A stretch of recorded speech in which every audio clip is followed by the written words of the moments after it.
Odhiane kaunti ma Kisumu en ni koro kuo mar jamni, dhok, rombe, diek kata gik moko mathoth ahinya e kar dak mano ma Manyatta mayudore e alwora mar boma ma Kisumu en achiedh nade ahinya ma jopiny koro osebedo ka ywage e gwengego.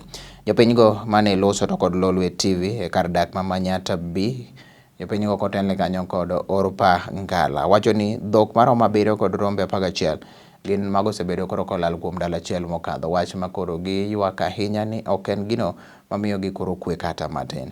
Korka migosi Bungu Owicha koro to okwayo tend kaunti ma Kisumu kete teyni apeyni kendo koro obila malito e gwengego one ni koro otimo patrol kata luorore e seche mag otieno mondo ogeng' anena chije mag kuo dhok ma osebedo koro katimore, ka wacho ni mano gima koro ne timo kata e kinde machon mokadho.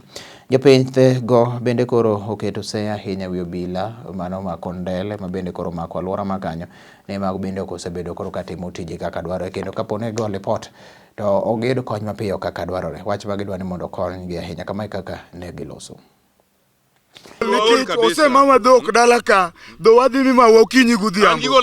To iwacho mane ni dhowa gi yang'o dala mar Serem. Serem cho Nandi kaunti kuchocho. Kionge pesa kaka inyalo omo dhogi otimore nade? Onge. Kineno dala mobete ni nyo dhok odhi adi? Adek. King'iyo dala ma kachacha dhok nyodhi 5. Adier nyo wachandore ma dhok nyodhi motimruok nade? Mom. To gima sani nyowa ni wachich gi jowetewa moko kae. Be chan ni jowete go agi matimore nade? Ema kelo jokuo gege. Nikija kuo ok nyal ng'eyo kae. To dhok isombo kuom okinyi gotieno. Kendo wan mond liete to koro yudore ni jokuoge modak ei Manyatta chawa. To gima duong' mowuoro adwa gone jokondele erokamano kuom chung' kodwa. Neki jokondele gidino ok ochung' kodwa to kata dhok mane wayudo gidino ok wayudo.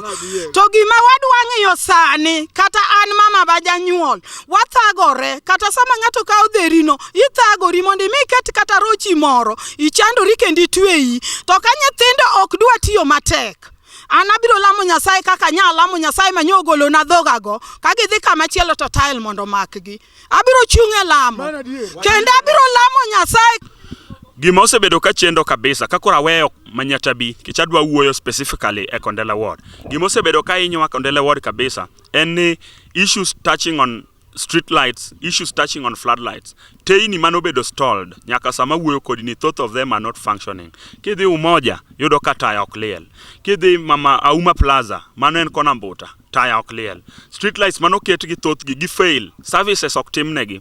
That is why these thieves are taking advantage nikech ka gibiro to giwuothe mudho.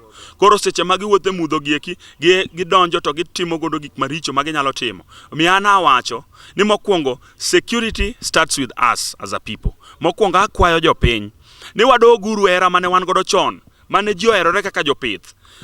Kinde machon ng'ato ne ok nyalo sembo dhok mowuoth godo ondam mathoth kabisa ka ng'at machielo penje to dhog gedhe go kanye. Ji nong'eyo jamb ji kendo ji nong'eyo kaka ne ji odak e gweng'. Omiyo nakwayo jo Manyatta B takwayo jo Kondele mopidho jamni.